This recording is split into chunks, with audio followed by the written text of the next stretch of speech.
আধুনিক পর্যায় সারণীর কিছু ত্রুটি রয়েছে।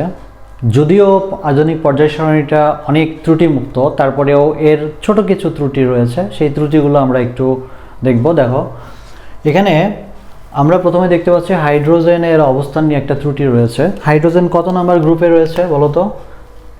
হাইড্রোজেন হচ্ছে গ্রুপ নম্বর একে রয়েছে, তাই না? 1 নম্বর গ্রুপে রয়েছে। তো 1 নম্বর গ্রুপে যারা আছে তাদেরকে কি বলি আমরা? তাদেরকে আমরা বলি ক্ষার ধাতু। ক্ষার ধাতু, অর্থাৎ এরা হচ্ছে সবাই ধাতু। তো কিন্তু হাইড্রোজেন কি ধাতু? না, হাইড্রোজেন ধাতু না। 1 নম্বর গ্রুপের মধ্যে শুধু হাইড্রোজেনই রয়েছে যে ধাতু না, কিন্তু 1 নম্বর গ্রুপে স্থান দেওয়া হয়েছে। তাহলে এখানে কি হাইড্রোজেন ধাতু না হয়েও 1 নং গ্রুপে স্থান দেয়া হয়েছে। এটা হচ্ছে হাইড্রোজেনের অবস্থান নিয়ে একটি ত্রুটি রয়েছে। ওকে, 2 নম্বর দেখো হিলিয়ামের অবস্থান। খেয়াল করো এবার, হিলিয়াম এটা কত নম্বর গ্রুপে রয়েছে? হিলিয়াম রয়েছে গ্রুপ নাম্বার 18। দেখো, হাইড্রোজেনের পারমাণবিক সংখ্যা হচ্ছে 1, হিলিয়ামের হচ্ছে কত? হিলিয়ামের 2। তাহলে হাইড্রোজেনের ঠিক পরে অবস্থান করার কথা ছিল না?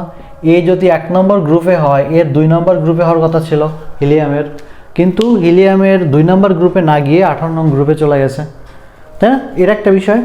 আর একটা বিষয় হচ্ছে দেখো,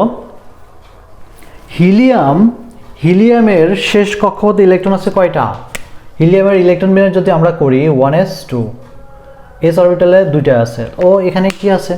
এস অরবিটালে যে কয়টা ইলেকট্রন থাকে তার গ্রুপ নাম্বার কিন্তু ততই হওয়ার কথা, অর্থাৎ এর গ্রুপ নাম্বার কিন্তু 2 হওয়ার কথা, কিন্তু এর গ্রুপ নাম্বার 2 না হয়ে গেছে 18।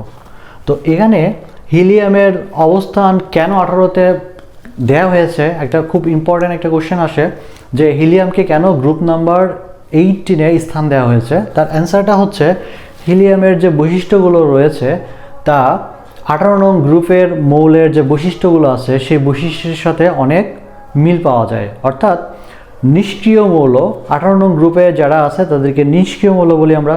এই নিষ্ক্রিয় যে মৌলগুলো রয়েছে বা গ্যাসগুলো রয়েছে, এদের যে বৈশিষ্ট্যগুলো রয়েছে, অর্থাৎ এরা সহজে কারোর সাথে বিক্রিয়া করতে চায় না, এরা হচ্ছে বিরল গ্যাস বলা হয়, এদেরকে হচ্ছে অভিজাত গ্যাস বলা হয়, ঠিক তাদের মতো বৈশিষ্ট্য রয়েছে এই হিলিয়ামের, যে কারণে এটাকে 18 নম্বরে স্থান দেওয়া হয়েছে।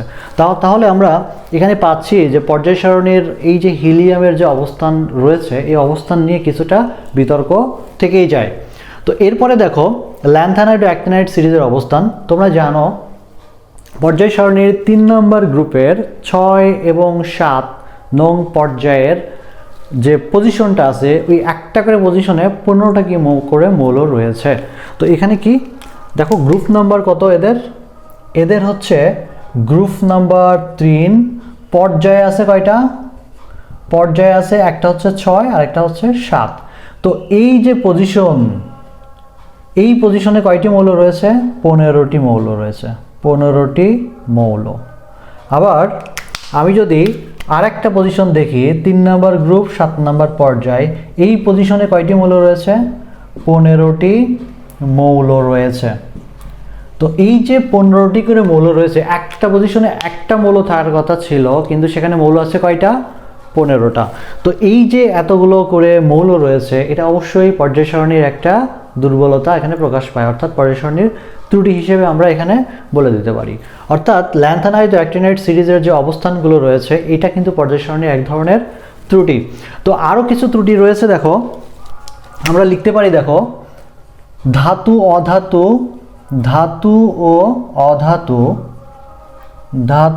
অধাতু আলাদা করা যায় না, দেখো ধাতুর অবস্থান অধাতুর অবস্থান এইটা কিন্তু আলাদা করে দেখাইতে পারতো, কিন্তু দেখা যায় যে এখানে একটু ঝামেলা হয়। অধাতুগুলো যদিও এক জায়গায়, ধাতুগুলো যদিও কিছুটা এক জায়গায়, কিন্তু তারপরেও কিছু কিছু মৌলের মধ্যে ব্যতিক্রম থাকে, অর্থাৎ ধাতুর সিরিয়ালে একটা অপধাতু রয়েছে, হ্যাঁ, এইরকম কিছু সমস্যা দেখা গেছে, যে কারণে ধাতু অধাতু এটাকে আলাদা করা একটু কষ্টকর হয়ে যাচ্ছে। তো এটাই ছিল পর্যায় সারণীর ত্রুটি।